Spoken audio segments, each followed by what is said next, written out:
next comic. Again, one of my favorite comics with us here from LA. She's been featured on the Colbert Show. Guys, start clapping and make it loud for Leah Bonnema.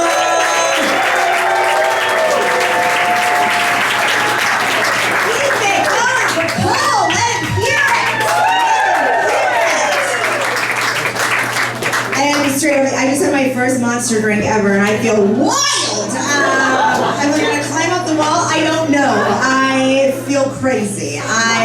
This is exciting. I stopped drinking around 7 years ago, and this is pretty close. I did drive in from LA. I immediately went down to look at the ocean. This is my first time here. It's so gorgeous. Oh my God. Every time I see the ocean, I'm like, oh, I believe in God. You know what I mean? Yeah. Ocean, mountains, and like when a really fit dude wears gray sweatpants with no underwear. And you're like, Jesus! This guy's like, no, that is not my favorite. Not even when you see the outline. I love the outline. Thrilled to be here. I recently moved from New York, so I'm loving all of Southern California. It's so great. Thank you.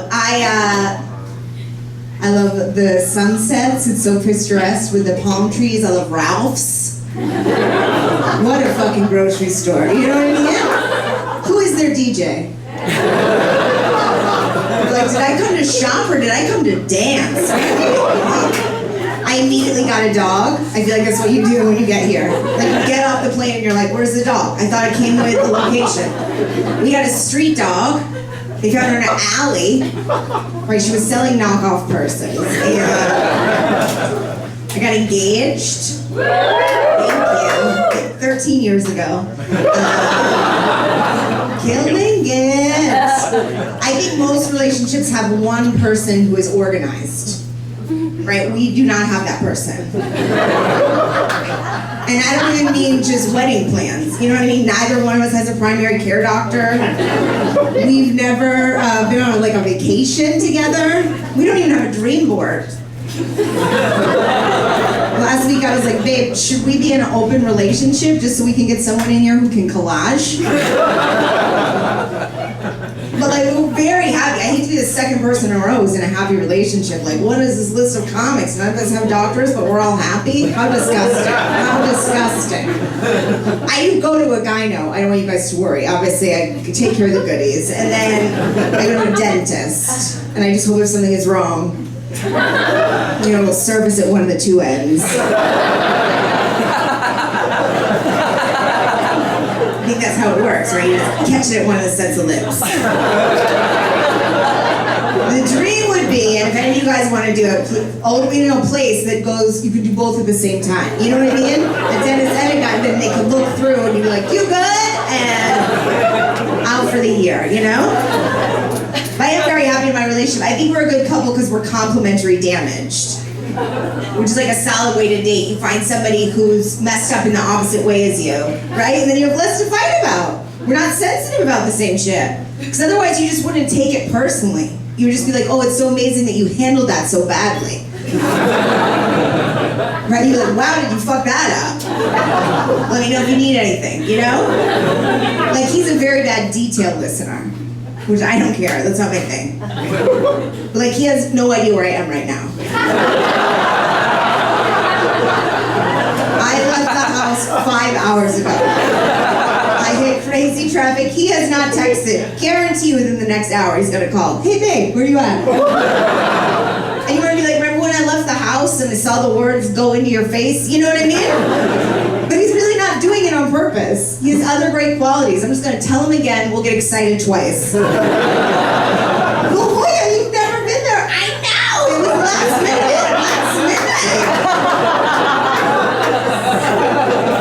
I just feel like that's what you end up loving about somebody. Their idiosyncrasies, you know? Like, I love when he comes out of the bathroom late at night, has that little wet spot on his boxer briefs. He's the only man I've ever lived with, so initially I had no idea what it was. I legit thought we had a crack in our ceiling. Right, because in New York we lived on the top floor, so I was like, oh my God, there must be a puddle on the roof. Right, and now it's dripping through this crack in the ceiling onto his man panties. I'll go up there, I'll shellac it, I can fix it. You know what it is? It's a pee spot. He pees after he pees. How cute is that? Right, there's the regular pee, and no matter how much he shakes it, a little bit of pee that comes out after. What? How would I have guessed that? Honestly, in all my years of PA, which I've been knocking it out for decades, I've never peed on my own leg and then been like, oh, I'm gonna leave it. I'll just leave it.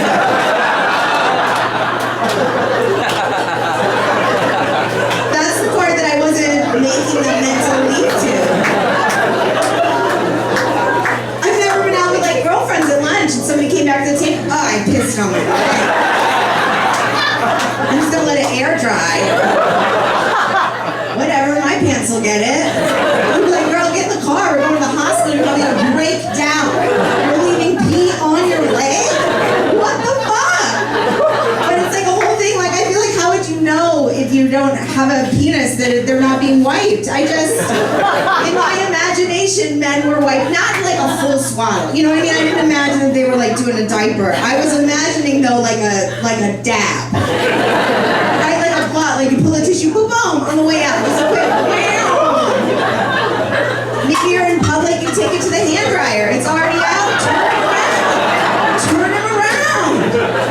The old school ones that you elbow, not the new ones with the so violent. We've been together so long, I run in when he pees. I'll just run in and be like, shake it one more time. And every time, no matter how much he shakes it, there's a little more. It's almost like his pee is fucking with it. You know what I mean? It's like, I'm gonna wait. Sometimes I'll be like, let me shake it. I shake it, he shakes it. Now it's a whole new activity. One day I decided like he just didn't want to talk about what a sensitive area it was. That's what I decided, because it's, all their hopes and dreams in one place. So I was like, babe, I'm gonna get you a towel. You know what I mean? Your dick towel, get it from Etsy. So soft, all that material, right? We'll put your initials on it, I'll hang it by the door. Then you don't have to wipe it, but you could just drag it.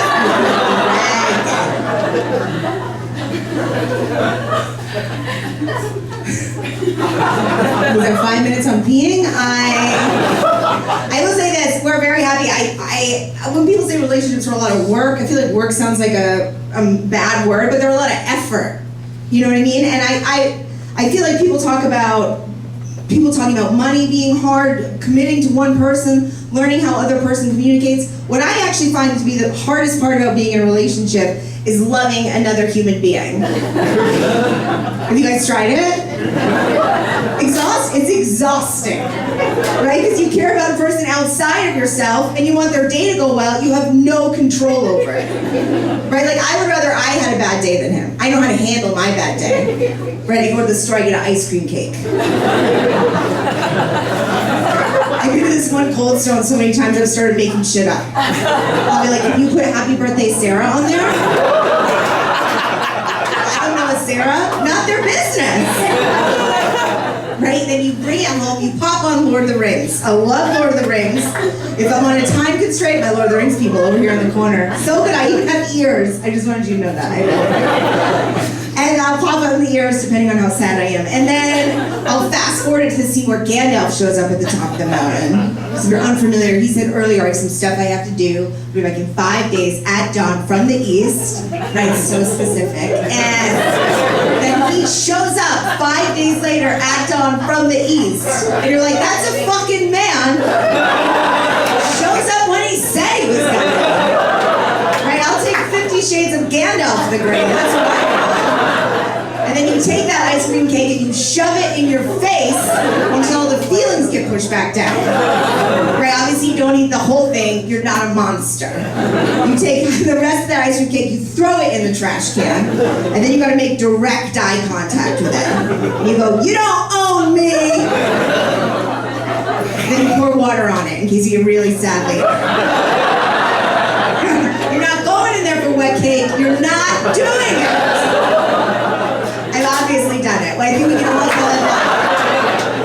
You gotta up your game. Water, you can actually just microwave it. You just try that shit right out. You gotta up vinegar, oil, Windex.